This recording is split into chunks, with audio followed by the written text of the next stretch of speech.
So this is the second part. Part of the problem, again, I'm going to say it that way, with this collective is you have been waiting. I don't know for what, but while you've been waiting, life has been passing you by.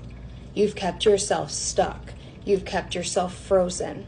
Okay, and when you do that, that healing takes longer. Okay, so like one of the things that I am realizing among the many other things that I'll share personal to me is I'm 30 years old. Okay, and I just realized that I was a bit of a player when I was younger. We'll call it that. I was constantly seeking attention and validation from a multitude of guys at one time. Okay, and I'm not saying I was out doing stuff. I'm saying like, you know, I wanted them to like my pictures. I wanted them to text me and talk to me and get all this attention and stuff like that when I was younger. And then when I moved out of that energy and I was just begging to be loved, what I was attracting was me towards me. Because I didn't heal that. I just pretended that I wasn't like that. That I didn't need to acknowledge why that was even happening, why I was doing that. And so I attracted those types of people towards me. I attracted people not only that cheated on me, lied to me, manipulated me, all of the things, but they also, I had to like grovel for their attention at times. And it was like a reward when I received it. That dopamine hit. Again, I was living in a state of adrenaline and dopamine. And that's how I was surviving, okay? It took me until literally last night for me to realize that I had done something like that. And you want to know why? It's because all of those people that I did it to are coming back around. In order for me to sit there and acknowledge what I did, how I played a part in the destruction of somebody when it comes to their mentality, when it comes to their view, like all of the things, okay? I had to acknowledge that. It took me until this year. I'm 30 years old. Healing, there's no timeline on it.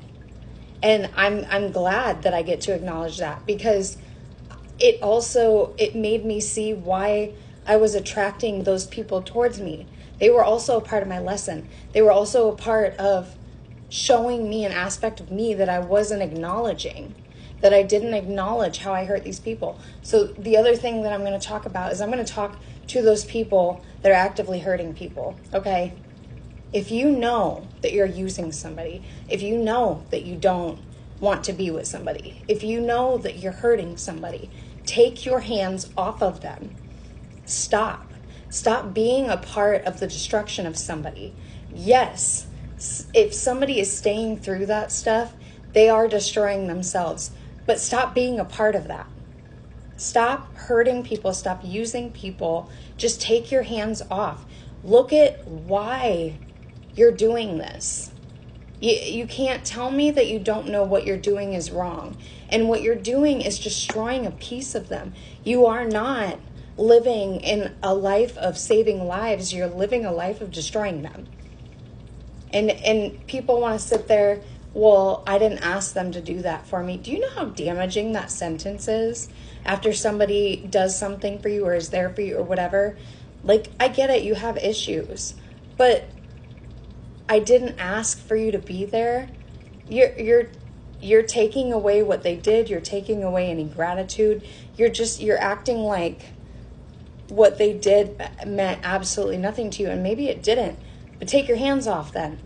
Stop hurting people and destroying pieces of them, because what you're doing is you're either damaging parts of them that will never heal the same, or you're damaging it to a degree that it has to be removed, and they have to learn a new way to function. So just stop. I know that I speak to both divines and also people that really need to take a look in the mirror and realize that they're hurting people. Stop holding on to something that you don't even want, that you know is not for you. Because 444, as I said that, you are doing harm not only to them, but to yourself. And so the reality is that you're responsible for the destruction of two people, at least, in just that situation. And chances are you're going to walk away from it and not think twice until later, when either it happens to you or you finally sit down and realize what a shitty person you were. Even if it takes 30 years, 20 years, however long it takes. And that's going to be a hard pill to swallow, okay? So I think I talked about a good majority of the things that I needed to, and I hope I articulated that in a way where I didn't add to the destruction in somebody's mind, okay? But there's just a really important lesson, because I know that some of these people watch me and they just they need to be treated like a freaking toddler and just be told, stop hurting people, stop being a part of the destruction of their soul. Just stop. Take your hands off, okay? The other thing that I wanted to say was sometimes apologies, when said in the right way, can be a bit of rejuvenation. And what I mean by that is when somebody comes and apologizes after they've acknowledged what they've done, after they have tried to change their life and rectify whatever this is, it can be freeing if you allow it to be. And I'm not talking about, somebody that has physically harmed you in any way. Like, I'm not talking about that.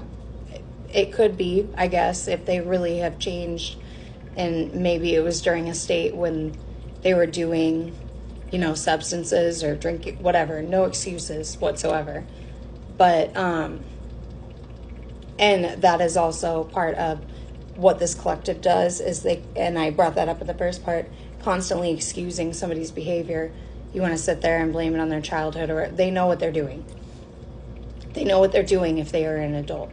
You can blame why somebody has tendencies on their childhood all you want, but the reality is that they know what they're doing. They're just not changing. They're just not growing. They're just not learning new behavior. They're just not. So you've got to stop being in this period of waiting and wishing and wanting and looking at something that somebody else has, because if it was supposed to be, it would be. Okay? The notes that I'm going to be putting on here are very, very long, but they're very important as well. So, I think I'm going to start the music, and the song that I'm going to start with is Usher, Stronger. So we'll see where it takes us from there, but this collective really needs to hear that song. So we'll get started. I also want to say to this collective, you have so much to be proud of when it comes to you, because whoever I'm speaking to, I really feel like you are in the process, or you have walked away and you're now acknowledging all of these things. You are taking the steps to move yourself through the healing steps. You are taking yourself through rehab right now. And that is the most painful part. People think that the accident, the thing that caused all this, is the most painful part. That pain is quick. Actively choosing to go through pain in order to navigate it so that you can learn a new way to live, so that you don't have to live like that anymore, because you'll be better on the other side. That is the hardest part, and you're doing it. You should be so proud of yourselves for the fact that you are choosing even to wake up every single day and try to live instead of just surviving. Go ahead and go to the next part, and we'll start the card reading.